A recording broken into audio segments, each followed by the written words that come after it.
تاریخی اعتبار سے سب سے پہلے چلیے اس ماحول میں جب یہ آیات نازل ہوئی ہیں، اس وقت اگرچہ اسلام کی مخالفت میں دو گروہ تھے جو سرگرم تھے، ایک مشرکین عرب جن کے سر خیل تھے مشرکین مکہ، اور دوسرے یہودی۔ چنانچہ یہی بات ہے جو سورہ مائدہ میں فرمائی گئی، لَتَجِدَنَّ أَشَدَّ النَّاسِ عَدَاوَةً لِلَّذِينَ آمَنُوا الْيَهُودَ وَالَّذِينَ أَشْرَكُوا، تم پاؤ گے کہ اہل ایمان سے دشمنی میں شدید ترین تمام انسانوں میں یہودی ہیں اور مشرک ہیں۔ مکے کے مشرک یا جزیرہ نما عرب کے مشرک اس وقت جن کے سر خیل تھے، جن کے لیے قرآن مجید میں سورہ توبہ میں ائمہ کا لفظ آیا ہے، فقاتلوا ائمۃ الکفر، ایک طرف وہ تھے جو شدید مخالف اور دوسری طرف یہودی، لیکن ان دونوں کی مخالفت کے انداز میں فرق تھا۔ یہ نوٹ کرنا چاہتا ہوں میں آج، اچھی طرح سمجھ لیجیے۔ پہلا فرق یہ تھا کہ مشرکین عرب سامنے سے وار کرتے تھے جمع مردی کے ساتھ، ان کے مقابلے میں ان کی مخالفت میں کمینگی نہیں تھی، وہ اپنے باطل معبودوں کے لیے بھی گردن کٹا رہے تھے۔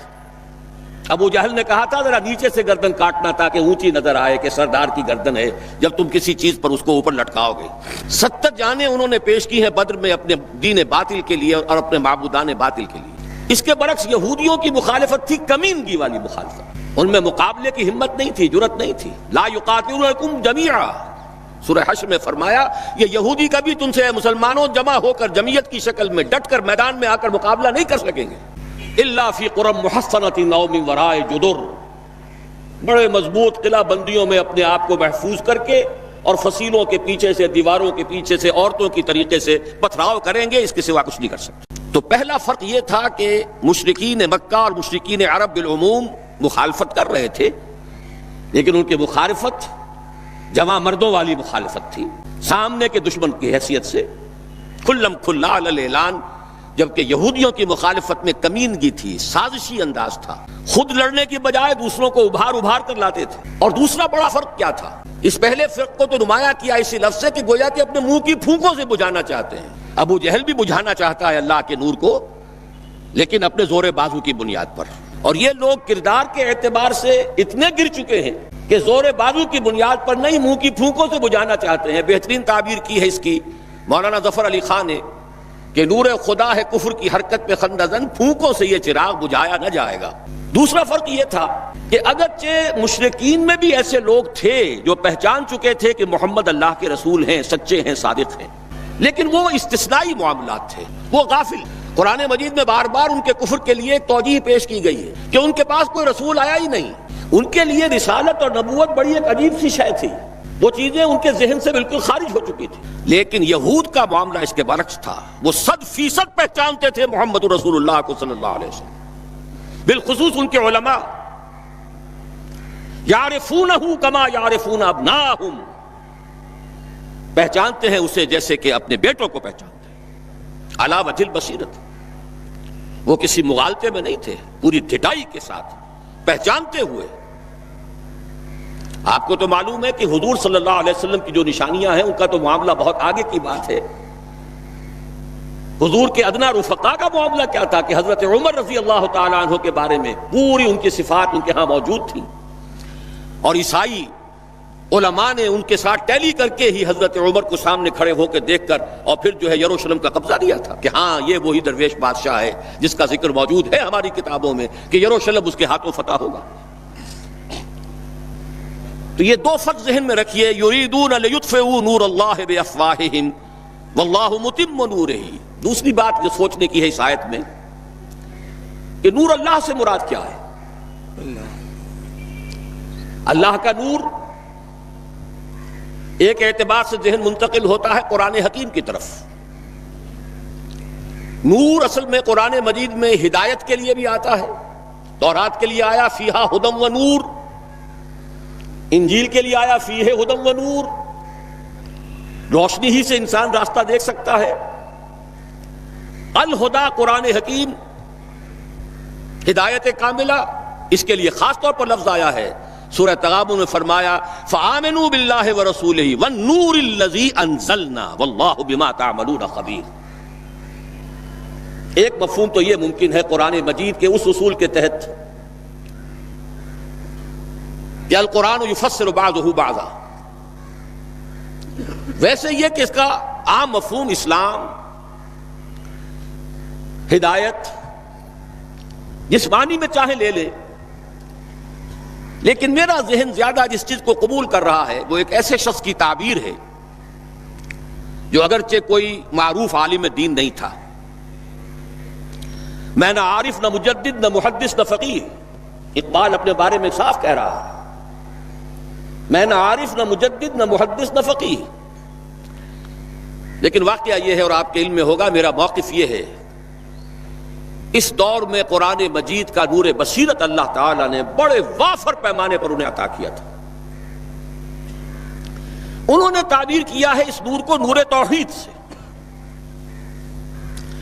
چنانچہ یہ اتمام کا لفظ اس کے ساتھ واللہ متم نورہ، جواب شکوہ کے شعر میں کہ وقت فرصت ہے کہاں، کام ابھی باقی ہے، نور توحید کا اتمام ابھی باقی ہے، واللہ متم نورہ ویابی اللہ الا ان یتم نورہ۔ یہ بھی نوٹ کر لیجئے، عربی زبان میں شدید تاکید کرنی ہو تو اس میں فاعل کی شکل میں لایا جاتا ہے، واللہ یتم نورہ بھی ہو سکتا تھا، نہیں واللہ متم نورہ، کر کے رہے گا۔ اور پھر اس کو منفی اسلوب میں بھی بیان کر دیا تاکہ کوئی شک و شبہ نہ رہے، مثبت بھی آ گیا واللہ متم نورہ، اور منفی ویابی اللہ الا ان یتم نورہ، اللہ کو ہرگز منظور نہیں ہے مگر یہ کہ وہ اپنے نور کا اتمام فرمائے۔ وقت فرصت ہے کہاں، کام ابھی باقی ہے، نور توحید کا اتمام ابھی باقی ہے۔ میں چونکہ یہاں اسی تعبیر کو اختیار کر رہا ہوں، اس کے اعتبار سے ایک سوال پیدا ہوتا ہے، کیا نور توحید کسی بھی اعتبار سے نامکمل تھا، ناقص تھا، جس کے اتمام اور تکمیل کی ضرورت تھی؟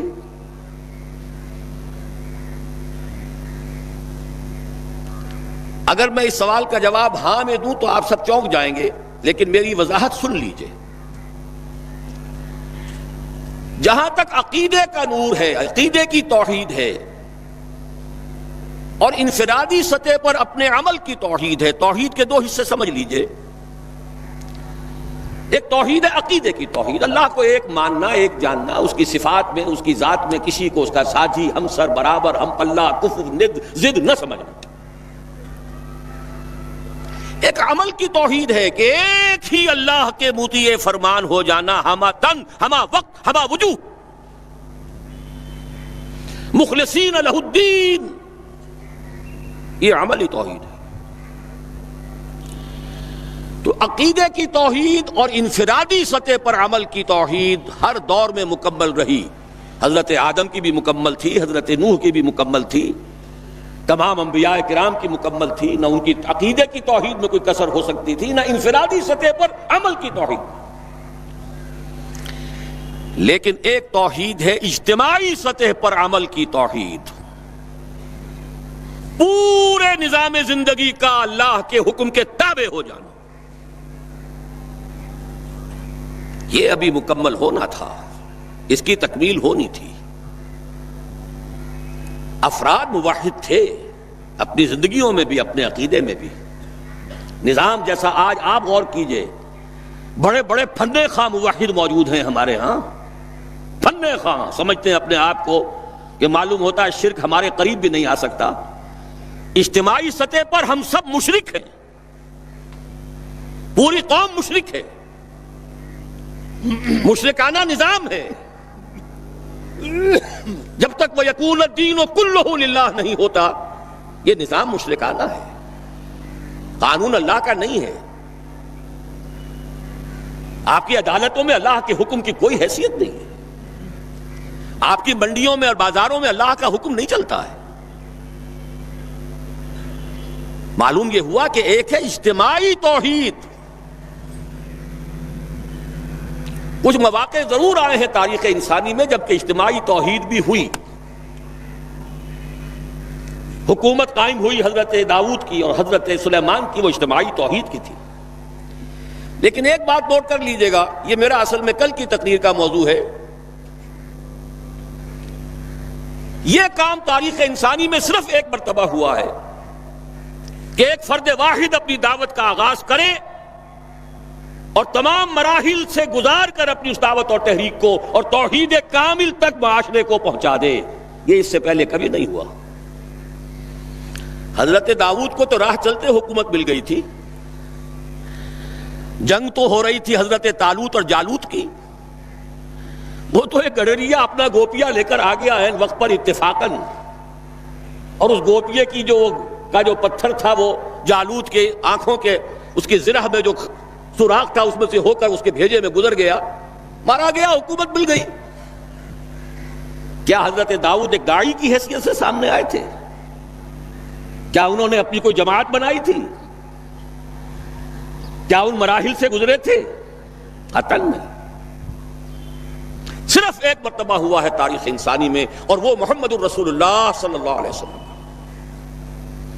فرد واحد سے بات شروع کر کے یہ جو آتا ہے خطبات جمعہ میں آپ سنتے وحد اللہ, توحید باب تفصیل سے, اور اپنی توحید کو خالص کرو اور خالص کرو اور خالص کرو اور خالص کرو, شرک سے اسے ہر اعتبار سے پاک کر دو. یہ تو پوری زندگی کا لائف لانگ ایفرٹ ہے. آخری امتحان توحید کا جو لیا ہے ابراہیم کے رب نے. دیکھیں اس بوڑھے کے دل میں کہیں اپنے بیٹے کی, اکلوتے بیٹے کی محبت تو ہم سے زیادہ نہیں ہو گئی. کیسے کیسے امتحانات سے گزر چکا وہ بوڑھا, کیسے کیسے امتحانات. لیکن آخری امتحان دعائیں مانگ مانگ کر بیٹا لیا تھا. فلما بلغ معه السعی, اور جب اب ذرا ہاتھ بٹانے کے قابل ہوا, کہیں اس کی محبت ہماری محبت سے زائد تو نہیں ہو گئی. انی ارا فی المنام انی اذبحک فانظر ماذا تری. اس لیے جو آتا ہے قرآن مجید میں بار بار حضرت ابراہیم کے لیے آخری سند کے الفاظ آتے ہیں وما کان من المشرکین, شرک کے ہر شائبے سے پاک. تو یہ توحید عملی اجتماعی سطح پر ہونی باقی تھی. اس کا تعلق ہے اگلی آیت سے. یہ کب ہوگی؟ هو الذی ارسل رسولہ بالہدی ودین الحق لیظہرہ علی الدین کلہ ولو کرہ المشرکون. اللہ نے اپنے ان آخری رسول کو محمد صلی اللہ علیہ وسلم کو تو بھیجا ہی ہے الہدا, وہ دین حق اور الہدا اور دین حق دے کر تاکہ غالب کریں. جب تک دین غالب نہیں توحید ناقص ہے. عقیدے کی توحید ہو سکتا ہے کہ ہو, انفرادی سطح پر بھی ہو سکتا ہے ایک آدمی جہاں جہاں بھی اللہ کا حکم مان سکتا ہو مان رہا ہو, لیکن آخر وہ کسی قوم کا فرد ہے, کسی ریاست کا شہری ہے, کسی خاندان کا فرد ہے, چہار طرف سے جکڑا ہوا ہے رشتوں میں اور تعلقات میں. اس کی زندگی کے کتنے گوشے ہیں کہ جن کو ابھی وہ مشرکانہ نظام اپنی گرفت میں لیے ہوئے ہیں. یہ در حقیقت اسی وقت ہوگا جبکہ اللہ کا دین غالب ہو جائے. هو الذی ارسل رسولہ بالہدی ودین الحق لیظہرہ علی الدین کلہ ولو کرہ المشرکون. مشرک تو کبھی پسند نہیں کریں گے. یہاں ذرا شرک کو سمجھ لیجئے, یہ شرک صرف عقیدے کا نہیں. آج کا سب سے بڑا شرک کیا ہے؟ اللہ کا اللہ کو دو, ریاست کا ریاست کو دو. یہ سیکولر نظام ہے, یہاں پر جو ہے حاکمیت عوام چلے گی. جاؤ مسجدوں میں اللہ کا حکم نافذ کر لو.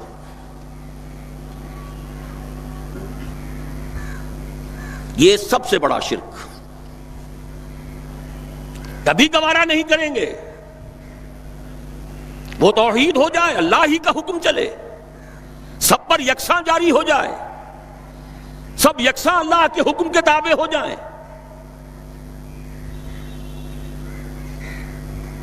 وَلَوْ كَرِهَ الْمُشْرِكُونَ, مشرک کبھی نہیں چاہیں گے, لیکن ان کی مخالفت کے علی الرغم, ان کی ساری ریشہ دوانیوں کے باوجود, ان کی تمام سازشوں کے باوجود اللہ کا دین غالب ہو کر رہے. اب ذرا تاریخی اعتبار سے جائزہ لیجئے. ابھی ہم تھے اس ماحول میں جبکہ ابھی یہ آیات نازل ہو رہی تھی. پہلی بات تو یہ سمجھ میں آ گئی کہ محمد الرسول اللہ صلی اللہ علیہ وسلم کا مقصد بعثت ہے غلبہ دین. یہ نوٹ کرنے کی بات ہے کسی اور رسول کے لیے اللہ نے قرآن مجید میں یہ الفاظ استعمال نہیں کیے. شاہد سب تھے، مبشر سب تھے، نذیر سب تھے، داعی سب تھے، مبلغ سب تھے، معلم سب تھے، مربی سب تھے، مزکی سب تھے، لیکن یہ کہ هو الذی ارسل رسولہ بالہدی ودین الحق لیظہرہ علی الدین کلہ، صرف محمد کے لیے آئے الفاظ صلی اللہ علیہ وسلم اور 3 مرتبہ آئے. اب اس کے ساتھ جس کو صغرا کبرا کہتے ہیں لاجک میں پریمیسز، اس کے ساتھ جوڑیے دوسری بات جو قرآن میں 5 مرتبہ آئی ہے، اگرچہ وہ آئی ہے ذرا مختلف الفاظ میں. کہیں فرمایا وَمَا أَرْسَلْنَاكَ إِلَّا رَحْمَةً لِلْعَالَمِينَ، ہم نے نہیں بھیجا ہے محمد صلی اللہ علیہ وسلم آپ کو مگر تمام جہان والوں کے لیے رحمت بنا کر. آپ کی بعثت جغرافیائی، نسلی، قومی، علاقائی حدود سے ماورا، بالا تر. قرآن میں بقیہ سارے رسولوں کی بات آتی ہے تو کہتے ہیں یا قوم یا قوم یا قوم. نوح نے کہا یا قوم اعبدوا اللہ، ہود نے کہا یا قوم اعبدوا اللہ، صالح نے کہا یا قوم اعبدوا اللہ ما لکم من الہ غیرہ. اور قرآن کہتا ہے یا ایھا الناس، یا ایھا الناس اعبدوا ربکم الذی خلقکم والذین من قبلکم لعلکم تتقون. لیکن صریح ترین جو لفظ آیا ہے وما ارسلناک الا کافۃ للناس بشیرا ونذیرا، ہم نے نہیں بھیجا ہے محمد صلی اللہ علیہ وسلم آپ کو مگر پوری نوع انسانی کے لیے بشیر اور نذیر بنا کر. اب ذرا اس کو جوڑیے، محمد کو بھیجا کاہے کے لیے؟ غلبہ دین کے لیے صلی اللہ علیہ وسلم. اور بھیجا کن کے لیے؟ تمام انسانوں کے لیے. کیا نتیجہ نکلتا ہے منطق سے؟ محمد الرسول اللہ صلی اللہ علیہ وسلم کا مقصد بعثت مکمل اسی وقت ہوگا جب پورے عالم انسانیت پر اللہ کا دین غالب آ جائے.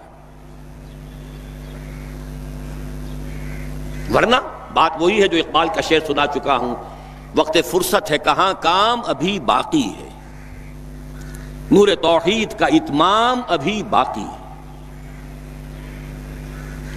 لیکن یہ کہ اگر اللہ نے واقعی بھیجا محمد کو دین کے غلبے کے لیے صلی اللہ علیہ وسلم، اور اگر بھیجا ہے پوری نوع انسانی کے لیے، تو ناممکن ہے کہ یہ دنیا ختم ہو جائے اس سے پہلے کہ محمد الرسول اللہ کا مقصد بعثت مکمل ہو.